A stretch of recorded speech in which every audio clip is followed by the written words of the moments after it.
Bonjour à tous. Je m'appelle Valentin Deleplace, je suis développeur advocate pour Google Cloud. J'anime les sites web Programming Idioms et aussi l'application mobile Cool Maze. Je suis un grand fan du langage Go et je publie des pop quiz en Go. Vous pouvez me retrouver sur les réseaux sociaux X et Mastodon. Alors on a seulement 15 minutes ensemble, entrons dans le vif du sujet. Le langage Go est très flexible par certains aspects. Donc, il donne une large marge de manœuvre aux développeurs pour atteindre leur but de la façon qu'ils le souhaitent. Mais c'est aussi un langage assez inflexible sur d'autres aspects. Dans ces cas-là, c'est le langage qui prend la décision pour vous et vous devez faire avec. C'est souvent volontaire de la part des concepteurs du langage. On dit alors que Go est opinionated, donc opiniâtre en français, c'est-à-dire qu'il a un avis bien tranché sur certaines questions. Par exemple, il existe un seul code formateur officiel pour Go, GoFumt, qui est partagé par toute la communauté comme unique standard pour le style de code, c'est-à-dire pour l'indentation et pour le placement des accolades. Est-ce que c'est mon style préféré? Franchement, non. Pourtant, GoFumt, c'est l'un des choix de conception les plus fantastiques qui ait jamais existé. Combien de temps je passe chaque mois à me battre avec mes collègues sur l'indentation? 0. Ça, c'est priceless. Autre exemple, le garbage collector. Est-ce que je peux implémenter mon propre GC pour le substituer au GC par défaut dans mon programme Go? Pas vraiment, non. Est-ce que je peux gérer moi-même la mémoire en appelant free pour libérer des objets? Absolument pas. Quand on code en Go, on fait confiance au GC inclus dans le runtime. La plupart du temps, on n'a pas besoin de s'en préoccuper du tout. Parfois, on peut l'aider un peu, par exemple, en mettant un pointeur à nil pour signifier au GC qu'il peut détruire l'objet s'il n'existe plus aucune référence à cet objet. Donc, de mon point de vue, c'est le meilleur choix de conception pour la plupart des applications de ne pas laisser les humains gérer eux-mêmes la mémoire. Enfin, Go a existé pendant 10 ans sans avoir de generics, et donc sans laisser les développeurs implémenter leurs propres conteneurs génériques, comme des tree maps ou autres skip lists. Les seuls types génériques étaient les types de données built-in au langage, donc les slices, les maps et les channels. Est-ce que ces trois types suffisent à tous les usages? Bon, ça se discute. En pratique, oui, ils répondent tellement bien à la plupart des cas d'usage que pendant 10 ans, les generics ne m'ont pas manqué tant que ça à moi. Et de nombreux projets ambitieux, donc pensez à Docker, à Kubernetes, ont été tout à fait réalisables sans les generics. On avait rarement besoin de quelque chose de plus spécialisé, comme une liste chaînée, que je déconseille, les listes chaînées, ou une hash map en utilisant une fonction de hachage custom, qui n'est pas le hachage par défaut du langage Go. Lorsque c'était le cas, qu'on avait besoin de quelque chose de plus spécifique, on pouvait définir sa propre structure de données, mais pas de façon à la fois générique et type safe. Soit vous écriviez un conteneur pour un type concret spécifique, par exemple un pool de factures qui ne sait manipuler que des factures, soit vous écriviez un conteneur générique qui manipulait des interfaces vides, donc des objets de n'importe quel type. Et dans ce cas-là, vous perdiez tout le bénéfice de la vérification du typage statique par le compilateur. Ça pouvait exploser au runtime s'il y avait un bug en cas d'erreur de typage. De mon point de vue, avec les slices et les maps, au niveau des structures de données, c'est bien souvent suffisant. Par contre, les fonctions de manipulation étaient un peu lacunaires. La fonction fondamentale pour construire et étendre des slices s'appelle append. Elle est un peu subtile et pour l'utiliser correctement, il vaut mieux comprendre ce que c'est qu'un slice en mémoire. Et dans quel cas on doit s'attendre à ce que la mémoire du slice soit réallouée ou non. C'est important notamment lorsque plusieurs slices pointent vers la même zone mémoire. Que se passe-t-il lorsqu'on modifie un élément? Et que se passe-t-il lorsqu'on ajoute un élément? Ce sont ces détails d'implémentation en mémoire qui dictent la forme de la signature de la fonction append. Elle prend un slice en argument et elle renvoie un slice en résultat qui pointe peut-être vers la même zone mémoire, mais peut-être pas. Je ne vous cache pas que pendant 10 ans, c'était assez fastidieux et piégeux d'effectuer des tâches aussi basiques que trouver si le slice contient un élément X ou bien supprimer le 5e élément du slice. Il y avait bien un guide officiel nommé Slice Tricks qui expliquait comment faire de façon pas toujours très lisible. Par exemple, pour insérer un élément à une certaine position, on pouvait appeler 2 fois la fonction append pour concaténer 3 slices. Un slice pour la partie à gauche de la position, un slice de un élément pour l'élément à insérer, et un slice pour la partie à droite. Bon. Exemple suivant, pour supprimer un élément à une certaine position, on pouvait appeler copy pour décaler la fin du slice vers la gauche en écrasant l'élément à supprimer, ainsi que écraser en glissant la partie droite du slice.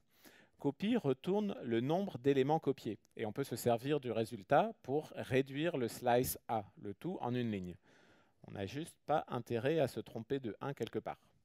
Plutôt que d'écrire ça un peu partout dans le code, en pratique, on écrivait chacun sa toolbox de fonctions utilitaires, mais toujours pour des types concrets, pas génériques.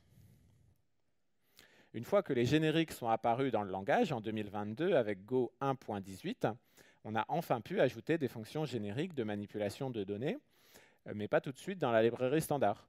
On a commencé par ajouter les packages maps et slices dans golang.org/x/exp pour experimental, donc une sorte de purgatoire pour voir comment les nouvelles API allaient être utilisées en pratique et si des problèmes allaient être détectés.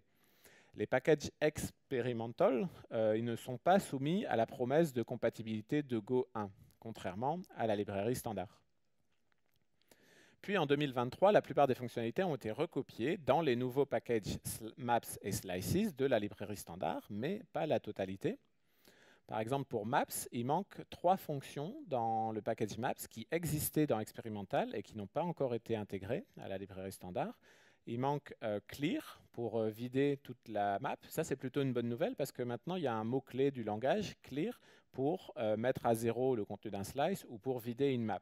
Donc ça, c'est une bonne nouvelle puisqu'on a un mot-clé, il n'y a pas besoin de l'avoir dans la librairie standard.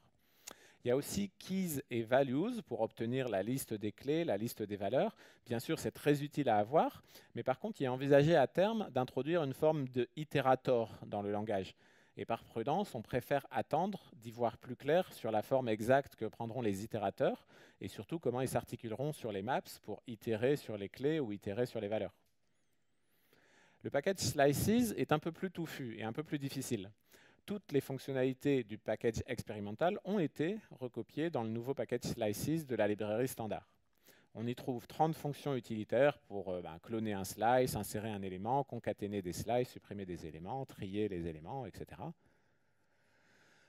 Pour une partie d'entre elles qui modifie le contenu du slice et qui modifie la longueur du slice, on retrouve des signatures similaires à la fonction append, c'est-à-dire des signatures qui prennent un slice en argument et qui renvoient un slice.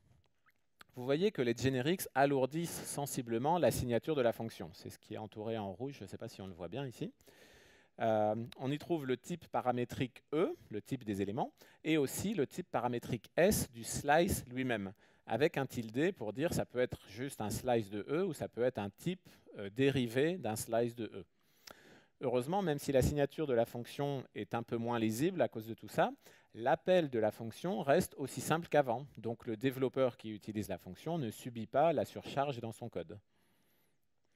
Une question très importante à se poser, c'est est-ce que je travaille sur le slice sur place ou bien par copie, en allouant une nouvelle liste en mémoire?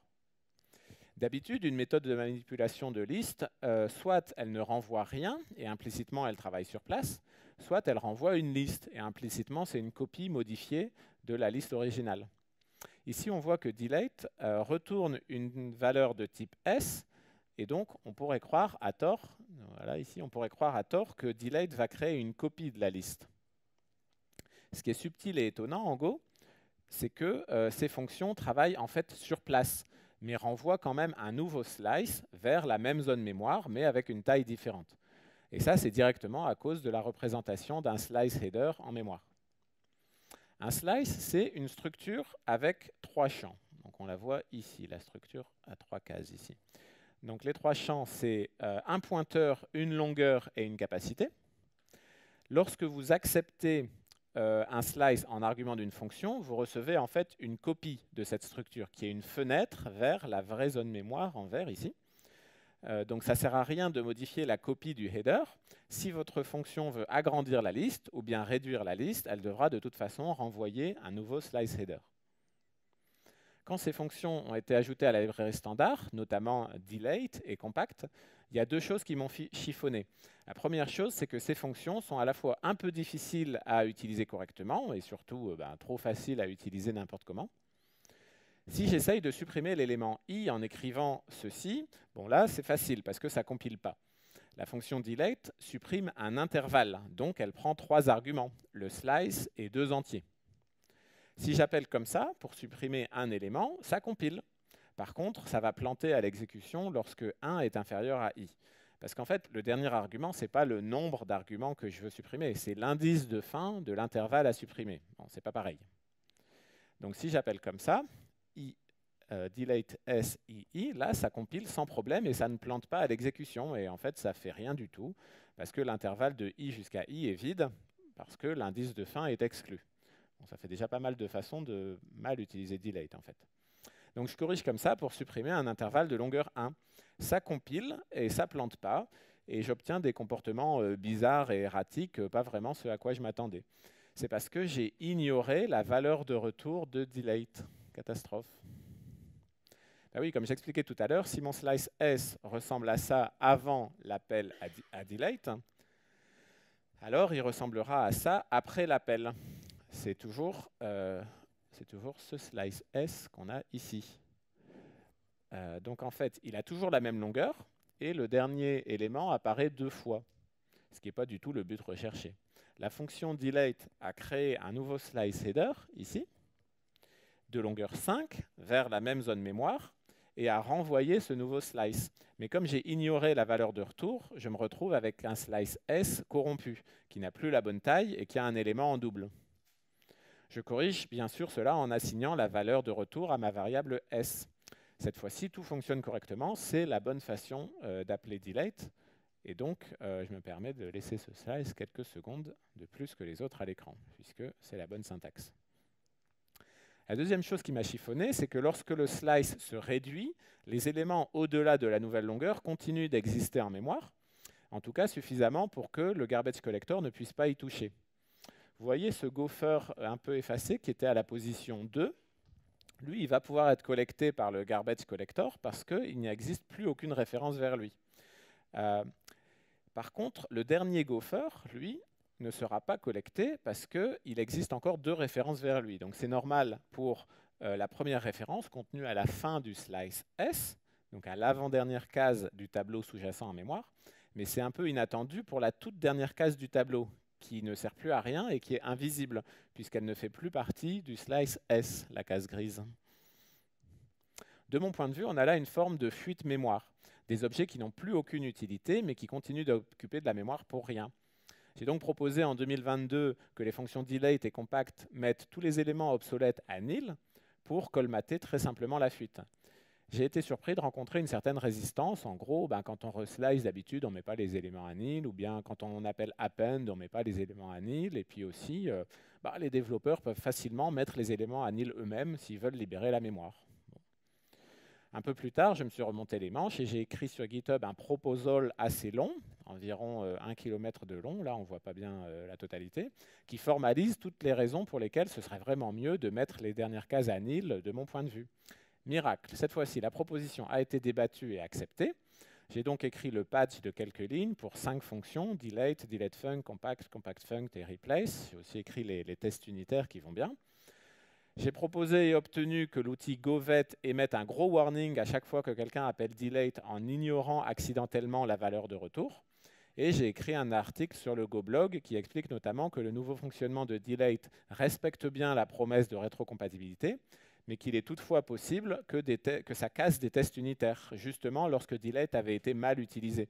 Donc en fait, c'est une bonne occasion de détecter des bugs qui étaient passés inaperçus jusque-là. En conclusion, les paquets génériques slices et maps, c'est un gros progrès pour l'écosystème Go. C'est bien mieux que ce que l'on codait soi-même auparavant, encore et encore, pour chaque type concret, en risquant de faire des erreurs au passage. Ce n'est pas parfait non plus, c'est-à-dire en fait c'est assez bas niveau, puisqu'il est nécessaire de comprendre la structure de la mémoire pour utiliser correctement les nouvelles fonctions utilitaires. Et à force d'acharnement, en silonnant GitHub et SourceGraph, j'arriverai peut-être à trouver de la data tangible pour obtenir l'ajout d'un maximum de checks dans Govet, afin d'aider les développeurs à ne pas se tirer une balle dans le pied. Alors tout le monde n'est pas de mon avis, mais je crois que c'est vraiment important pour un écosystème de guider les humains dans la bonne direction plutôt que de leur tendre des pièges. Merci beaucoup de m'avoir écouté.